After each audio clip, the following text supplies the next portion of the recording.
मालिक, आज मेरे बेटे की तबीयत ज्यादा खराब है। कृपा कर मुझे 200 रुपए दे दीजिए। मैं आपके यहाँ पर काम करके आपके सारे पैसे चुका दूंगा। अरे नहीं हरीराम, मैं तुम्हें पहले पैसे नहीं दे सकता। यदि पहले पैसे चाहिए तो तुम्हें मेरे पास कुछ गिरवी रखना पड़ेगा। लेकिन मालिक, मेरे पास तो कुछ भी नहीं है जो मैं तुम्हारे पास कुछ गिरवी रखूं। नहीं हरीराम, तुम्हारे पास तुम्हारा खेत तो है। तुम उस खेत को मेरे पास गिरवी रख दो। जब तुम मेरे पैसे वापस कर दोगे तब मैं तुम्हारा खेत तुम्हें लौटा दूंगा। ठीक है मालिक, आप मेरे खेत को गिरवी रख लीजिए। कृपा कर मुझे पैसे जल्दी दे दीजिए। फिर वह सेठ हरीराम को पैसे दे देता है। पैसे लेकर हरीराम वहाँ से चला जाता है। सेठ गणपति राम बहुत ही कुटिल था, मानो उसका हृदय पत्थर के समान हो, जो लोगों की मजबूरियों का फायदा उठाता था। उसके पास काफी सारे लोग काम करते थे। उसी गांव में एक मोहन नाम का लड़का रहता था, जो बहुत ही मेहनती था। उसके पास एक छोटा सा खेत था।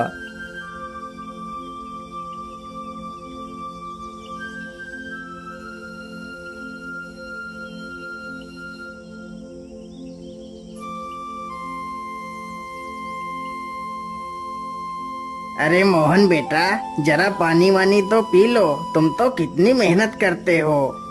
हाँ चाचा, क्या करूं, बिना मेहनत के तो कुछ होगा भी नहीं। हाँ बेटा, तुम्हारी इसी मेहनत की वजह से ही तुम इस छोटे से खेत में दोगुनी फसल उगा पाते हो।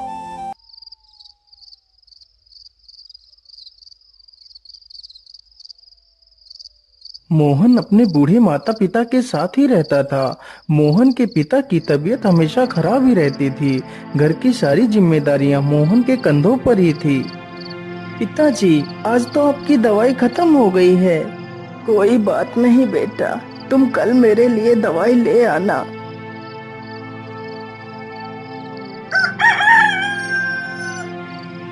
मोहन सुबह उठकर अपने पिता के लिए दवाइयां ले आता है। माँ, मैं पिताजी के लिए दवाई ले आया हूँ। आप पिताजी को दवाइयाँ समय से खिला देना। हाँ हाँ बेटा, मैं तुम्हारे पिता को दवाइयाँ खिला दूंगी। माँ, आज तो मौसम कितना अच्छा है। मैं आज ही खेत में बीज बो देता हूँ।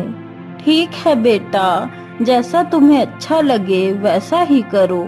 मोहन तुरंत ही अपने बैलों को लेकर खेत की तरफ निकल पड़ता है।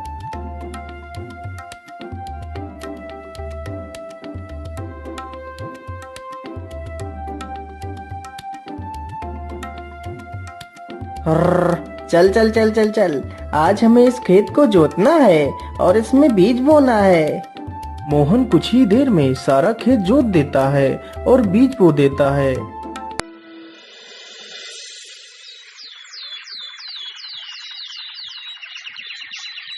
कुछ ही दिनों में खेत में बहुत अच्छी फसल तैयार होती है। अरे मोहन भाई, हर बार की तरह इस बार भी आपके खेत में कितनी अच्छी फसल तैयार हुई है। हाँ मदन भैया, यह सब ऊपर वाले का ही आशीर्वाद है, जो हर बार मेरे खेत में इतनी अच्छी फसल होती है। वे दोनों आपस में बात कर ही रहे थे कि तभी काले बादल छा जाते हैं।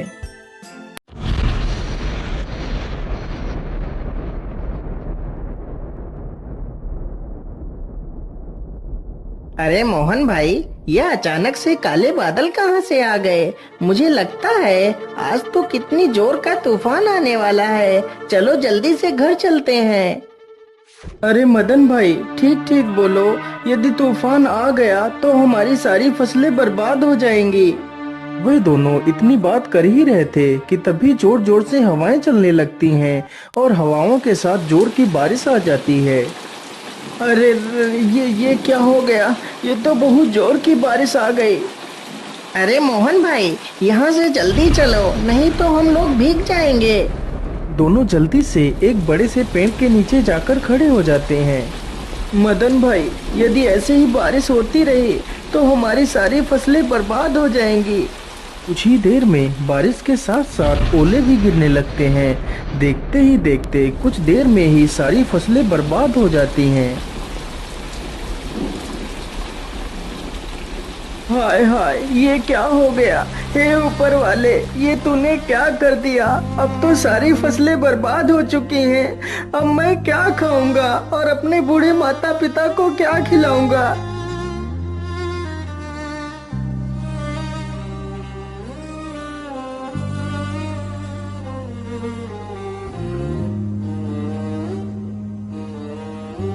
बेटा, तुम चिंता मत करो, ईश्वर पर भरोसा रखो, सब कुछ ठीक हो जाएगा। नहीं पिताजी, अब कुछ भी ठीक नहीं होगा। हमारी सारी फसलें तो नष्ट हो चुकी हैं। अब हम क्या करेंगे पिताजी? बेटा, तुम चिंता मत करो। तुम कल ही सेठ धनपति राम के घर चले जाना। वह तुम्हें काम पर जरूर रख लेंगे।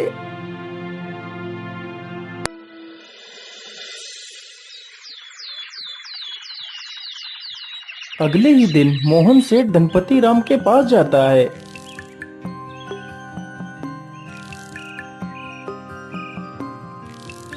सेठ जी, मैं बहुत परेशानी में हूँ। कृपा कर मुझे किसी काम पर रख लीजिए। मोहन सेठ को अपनी सारी कहानी सुनाता है। सेठ जानता था कि मोहन बहुत मेहनती इंसान है। वह कम खेत में ही दोगुनी फसल उगा लेता है। यदि वह मोहन को काम पर रख लेगा तो उसे दोगुना फायदा होगा। लेकिन सेठ उसकी मजबूरी का फायदा उठाना चाहता था।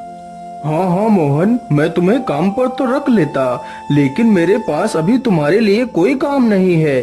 तुम अभी अपने घर वापस लौट जाओ। जब मेरे पास काम होगा तो मैं तुम्हें बुला लूंगा। नहीं नहीं सेठ जी, आप तो मेरी मजबूरी जानते हैं। यदि मुझे काम नहीं मिला तो मेरे माता पिता भूखों मर जाएंगे। मुझ पर तरस खाइए सेठ जी, मुझे काम पर रख लीजिए। अरे वाह वाह, जैसा मैंने सोचा था बिल्कुल वैसा ही हो रहा है। यही अच्छा मौका है इससे कम पैसे में ज्यादा काम करवाने का। अच्छा अच्छा, ठीक है, मैं तुम्हें काम पर तो रख सकता हूँ, लेकिन मैं वैसे तो सारे मजदूरों को 300 रुपए देता हूँ, लेकिन मैं तुम्हें सिर्फ 200 रुपए दूंगा। यदि मंजूर है तो बोलो। हे भगवान, क्या करूं? यहाँ पर काम करने के अलावा तो मेरे पास दूसरा कोई रास्ता भी नहीं है। ठीक है सेठ जी, मैं 200 रुपए में ही काम कर लूंगा। मोहन अगले दिन से ही सेठ के घर काम करने लगता है। इसी प्रकार मोहन को काम करते करते पूरा 2 महीना गुजर जाता है। मोहन ने सेठ के खेत में दोगुनी फसल उगा दी। यह देखकर सेठ बहुत खुश हो जाता है। अरे वाह, मोहन ने तो इस बार कितनी अच्छी फसल उगाई है। वैसे अब तो मोहन का कोई काम भी नहीं है। मैं ऐसा करता हूँ, इसे आज की मजदूरी देकर काम से निकाल देता हूँ और इसकी 2 महीने की मजदूरी भी नहीं दूंगा। अरे मोहन, ये लो तुम्हारी आज की मजदूरी। अब तुम्हें कल से काम पर आने की कोई आवश्यकता नहीं है। लेकिन सेठ जी, आप अचानक से मुझे काम से क्यों निकाल रहे हैं? क्या मुझसे कोई गलती हो गई मालिक? नहीं मोहन, तुमसे कोई गलती नहीं हुई है। अभी मेरे पास तुम्हारे लिए कोई काम नहीं है। जब मेरे पास काम होगा तो मैं तुम्हें जरूर बुला लूंगा। लेकिन मालिक, यदि आप मुझे काम से निकाल देंगे तो मैं भूखों मर जाऊंगा। मैं अपने पिता के लिए दवाइयाँ कहाँ से लाऊंगा? मुझ पर दया कीजिए सेठ जी। सेठ मोहन की एक बात भी नहीं सुनता और उसे काम से निकाल देता है।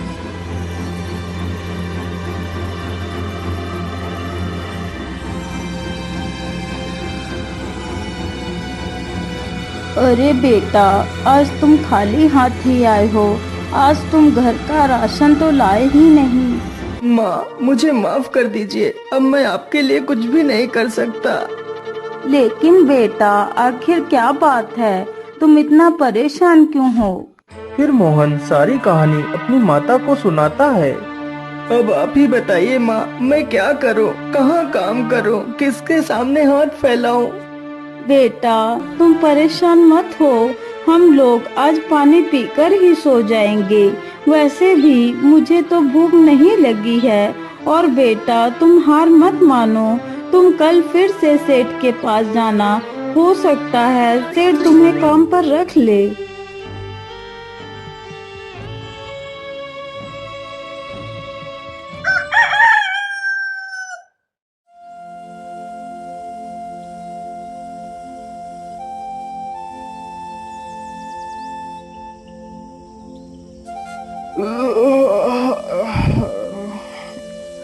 अरे सेठानी जी, आप मेरे लिए नाश्ता तैयार रखना, मैं जरा खेतों की तरफ से घूम कर आता हूँ। ठीक है, आप आराम से जाइए, तब तक मैं आपके लिए नाश्ता तैयार कर दूंगी। इतना सुनकर सेठ वहाँ से चल पड़ता है। तभी देखता है कि मोहन उसके घर के बाहर ही खड़ा है। अरे मोहन, तू इतनी सुबह सुबह यहाँ क्या कर रहा है? मालिक, मैं आपके पास ही आया था। यदि मुझसे कोई भूल हो गई हो तो उसे क्षमा कर दीजिए मालिक, लेकिन मुझे काम पर रख लीजिए। अरे मोहन, तू तो कितना बेशर्म है। मैंने तुझे कितनी बार मना किया है कि मेरे पास कोई काम नहीं है, फिर भी तू मेरे पास चला आता है। क्या तेरे अंदर कोई शर्म लिहाज नहीं है? मालिक, मुझे शर्म तो आती है, लेकिन जब मैं अपने बूढ़े माता पिता को पानी पीकर सोता हुआ देखता हूँ तो मुझे यह अपमान कुछ भी नहीं लगता। लेकिन मैं तुझे कोई काम नहीं दे सकता, चल भाग यहाँ से। इसी प्रकार कई दिन गुजर जाते हैं। सेठ मोहन को भला बुरा कहकर भगा देता है, लेकिन सुबह होते ही मोहन फिर से काम मांगने के लिए सेठ के घर पहुंच जाता है। लेकिन मैं तुझे कोई काम नहीं दे सकता, चल भाग यहाँ से। हे भगवान, मैं तो इस मोहन के बच्चे से परेशान हो गया हूँ, लेकिन यह तो सुधरने का नाम ही नहीं ले रहा। मैं ऐसा करता हूँ, कल सुबह होने से पहले मैं यहाँ से कुछ दिनों के लिए अपने रिश्तेदार के घर चला जाता हूँ, तभी मैं इस मोहन से अपना पीछा छुड़ा पाऊंगा। सुबह होने से पहले सेठ और उसकी पत्नी बैलगाड़ी में बैठकर वहाँ से चले जाते हैं।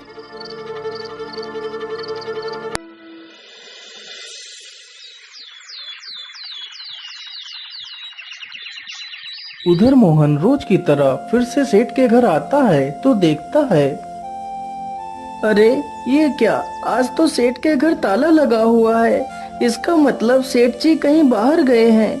मैं ऐसा करता हूँ, यहीं पेड़ के नीचे बैठकर सेठ जी का इंतजार करता हूँ। इतना सोचकर मोहन पेड़ के नीचे बैठ जाता है और सो जाता है। तभी कुछ चोर सेठ के घर के पास आते हैं।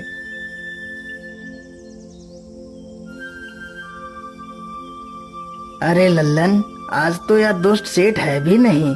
आज अच्छा मौका है, चलो आज इस सेठ की सारी तिजोरी खाली कर देते हैं। चोर जल्दी से एक पत्थर उठाता है और ताले को तोड़ने लगता है।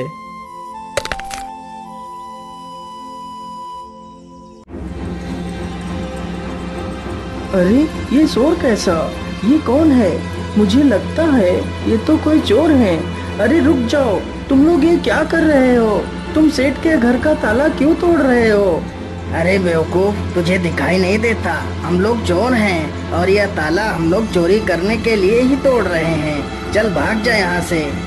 अरे नहीं नहीं, मेरे रहते हुए मैं तुम लोगों को चोरी नहीं करने दूंगा। अच्छा, तो तू हमें चोरी करने से रोकेगा? रुक, हम तुझे अभी मजा चखाते हैं। इतना कहकर सारे चोर बेचारे मोहन पर टूट पड़ते हैं। चोर चोर, कोई मुझे बचाओ, नहीं तो मुझे यह चोर मार डालेंगे। मोहन की ये आवाज सुनकर गांव के कई लोग वहां पर आ जाते हैं। तभी वह सारे चोर वहां से भाग जाते हैं, लेकिन बेचारा मोहन काफी ज्यादा घायल हो जाता है। अरे सेठानी जी, अब तो हमें यहाँ पर कई दिन गुजर चुके हैं, चलो अब हमें घर वापस चलना चाहिए। इतना सोचकर सेठ और सेठानी दोनों अपने घर के लिए निकल पड़ते हैं।